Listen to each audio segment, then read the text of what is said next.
係1，準備。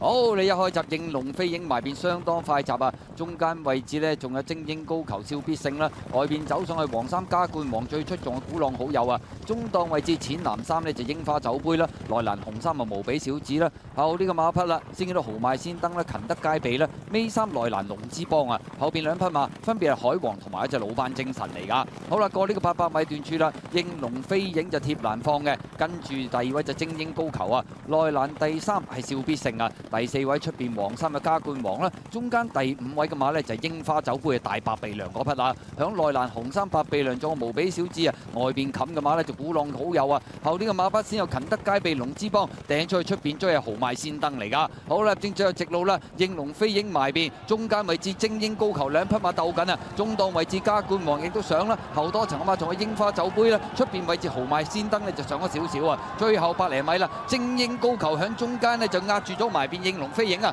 加冠王響第3位，外邊仲有櫻花酒杯，最後50米到精英高球仲係佔先咗，都好有機會贏出呢場賽事第2名噶嘛，相當接近啊！埋邊應龍飛影，外邊櫻花酒杯都好遲先撻得着啊！咁啊臨尾有啲力弱係加冠王嚟嘅，結果今場賽事精英高球全程緊咬第2位直路上面出頭，率先衝線啊！第2名埋邊應龍飛影，出邊追上去係櫻花酒杯，咁啊至於第4名啊嘛係加冠王啊！精英高球今日率先入咗個洞先啊，6.8倍後尾回飛贏嘅，灰馬包辦連贏位，應龍飛影第2，櫻花酒杯姍姍來遲第3，加冠王跟前跑第4。撻得好遲啊！隻櫻花酒杯，